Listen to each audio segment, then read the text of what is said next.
Hello students, in last lecture of Deep Water chapter 3 we have seen that this chapter is written by William Douglas and the story has been taken from the author's autobiography of Men and Mountains.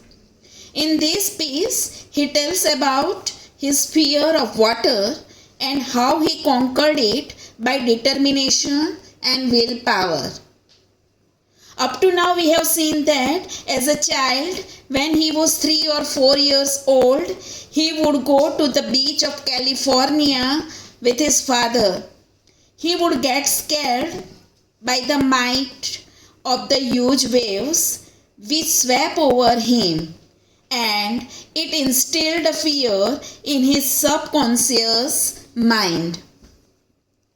Few years later, in his eagerness to learn swimming, he joined a swimming pool, where an incident further increased his terror. What happened? Here, he was pushed into the pool by another boy. And when he was pushed into the water, he gone deep into the water. And he was trying to come up. That we have seen. Now we go further.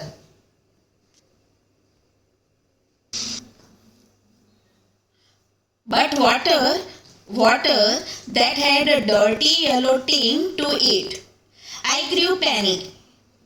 I reached up as if to grab a rope, and my hands clutched only at water.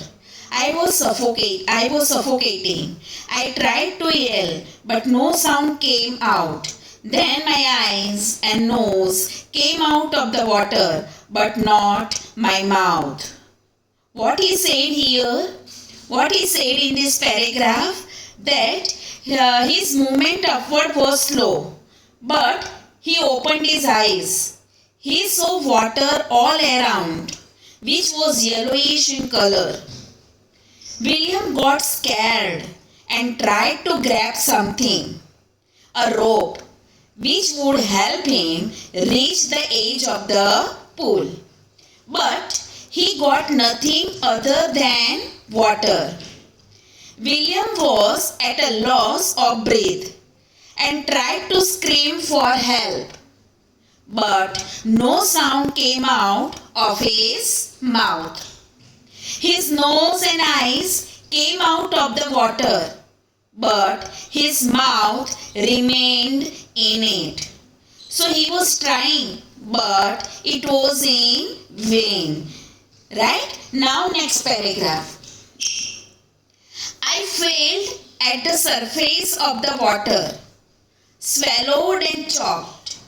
I tried to bring my legs up, but they hung as dead weights, paralyzed and rigid. A great force was pulling me under. I screamed, but only the water held me. I had started on the long journey back to the bottom of the pool. So what he says here, William waved his hands at the surface of the water for help. Okay, he waved his hand. But what happened? But he swallowed water and choked himself. He tried to pull his legs up, but they were very heavy and lifeless. Means his legs were not working. He felt that something was pulling him towards the depth of the pool. He felt that something is carrying him down to the pool. He screamed, but his voice did not go out of the water. Once again, William started going down towards the bottom of the pool. Right? Now next paragraph. I struck at the water as I went down, expanding my strength as one in a nightmare fights an irresistible force. I had lost all my breath. My lungs ached. My head throbbed. I was getting dizzy. But I remembered the strategy. I would spring from the bottom of the pool and come like a cork to the surface. I would lie flat on the water, strike out with my arms, and thrash with my legs. Then I would get to the edge of the pool and be safe. So what Douglas says in this paragraph? So he tried to save himself from drowning in the pool. He tried to save himself drowning in the pool. He tried to grab something. But as there was water all around, he could not do so. As water was there, he was not able to grab anything. He compares his situation to a person who sees a nightmare and fights against the dreadful dream, but is unable to ward it off. William was breathless. He felt pain in his lungs and his head felt a sensation of beating. He was getting unconscious, but he could recollect a plan to save himself. As his feet touched the bottom, he would take a leap and jump up to the surface in a jiffy. Then he would lie on his back, hit the stroke with his limbs, and reach to the edge of the pool to safety. Right?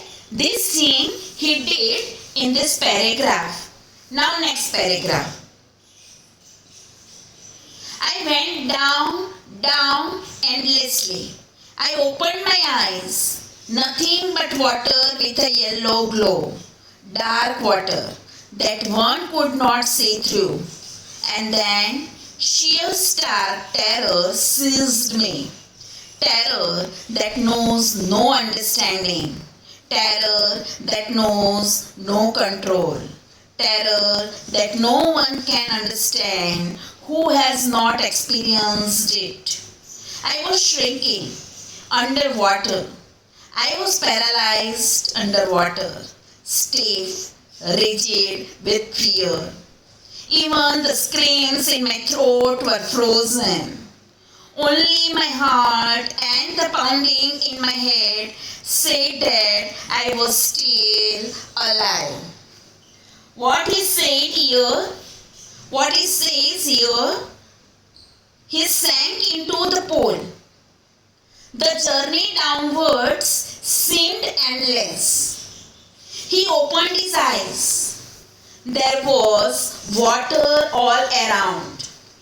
It was a yellowish glow, and he could not see through it. He was not able to see through the water.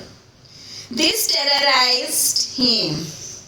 As he was not able to see anything, he was terrorized. He says that his feeling cannot be explained. He was not able to explain his feeling. It can only be understood by those who have experienced a similar situation. He was screaming in the water. He was unable to move due to the fear. His screams also froze. Only his heart beat, and the beating in his head indicated that he was alive. Now next paragraph. And then in the midst of the terror came a touch of reason. I must remember to jump when I hit the bottom. At last I felt the tiles under me. My toes reached out as if to grab them. I jumped with everything I had. In the midst between means between.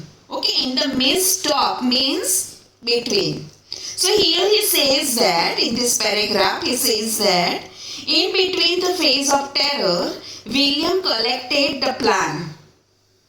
He had to take a jump as he touched the bottom of the pool. As he felt the tiles of the bottom of the pool, his feet used all the strength he had and he jumped up. Now next paragraph of that page. But the jump made no difference. The water was still around me. I looked for ropes, ladders, water wings. Nothing but water. A mass of yellow water held me. Stark terror took an even deeper hold on me, like a great charge of electricity. I shook and trembled with fright. My arms wouldn't move. My legs wouldn't move. I tried to call for help, to call for mother. Nothing happened. So what he says in this paragraph, students? The effort went in vain. He made the effort, but they were in vain. He was still submerged in the water. He was still in water. He looked around for help, for any rope, ladder or water wing with the help of which he could rescue himself. He could only see water all around him. It was as if a chunk of yellow water had grabbed him. The terror grew intense. It was like an electric shock that ran through the whole body. He trembled with fright. He could neither move his limbs nor call out for help. Right? Now we go to the next page.